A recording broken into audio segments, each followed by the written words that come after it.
It's been a very, very rewarding conference, and people have talked about the various aspects of Hindu ritual and what is their true meaning. Now, one thing in general that I would like to say is that since 19th century, the British made very subtle attacks on what was the practical aspect of our religion.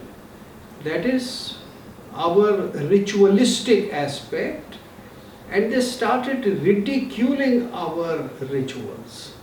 So we had several reformist movements in India which said that ritual is a lower form, worship of God as Sakar is a lower form, the true form is Veda or Yajna only. Then we had Brahmo Samaj, then we had various other social reformers. And we are still now living in this world of Hindu reform, where we think primarily that to make Hinduism like Protestant Christianity is real reform. Now, if you look at what has happened in last 2000 years, and if you see how Christianity destroyed the Greek religion and the great philosophy and culture of Greeks and Romans, then it is precisely by this attack on their method of worship, their worship through Murti Puja, their worship through ritual. Because as I said earlier, what is sanskara? What is puja? What is even yajna? You see, the whole Mimamsa, the tradition of Mimamsa is doing something manasa vacha karmana.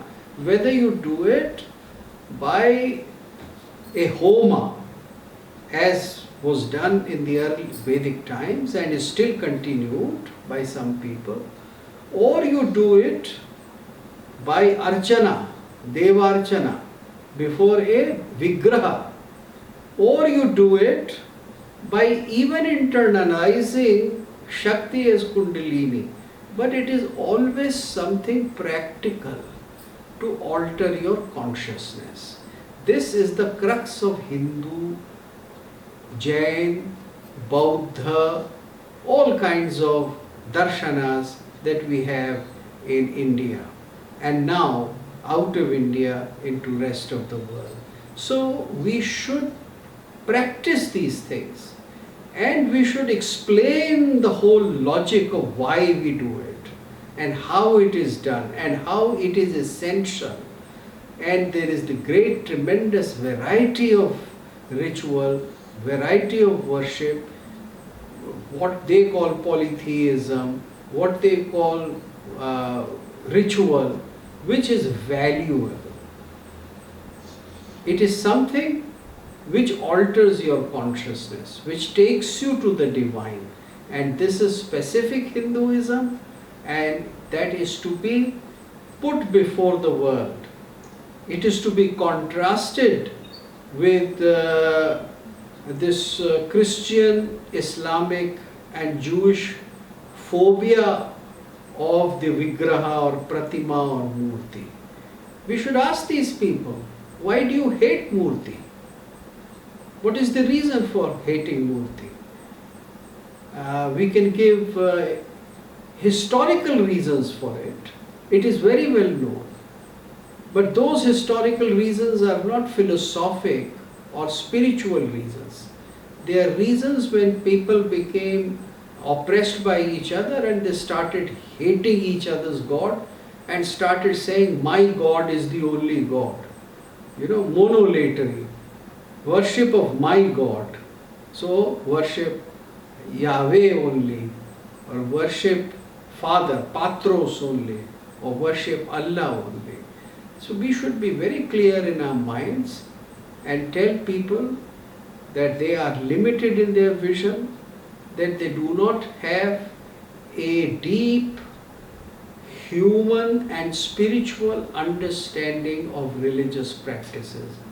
And they should appreciate Hinduism because it still preserves some of the most beautiful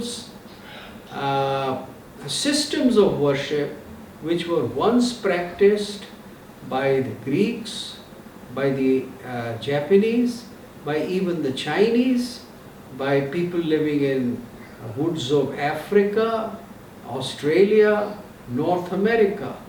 So all the non-Abrahamic people, they are represented now by Hinduism, because Hinduism is keeping that tradition alive.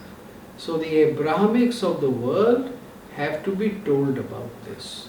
Thank you very much.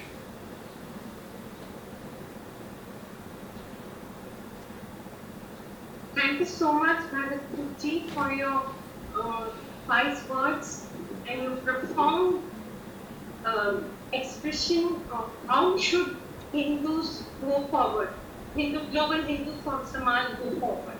So thank you very much, and I would like to thank all the viewers from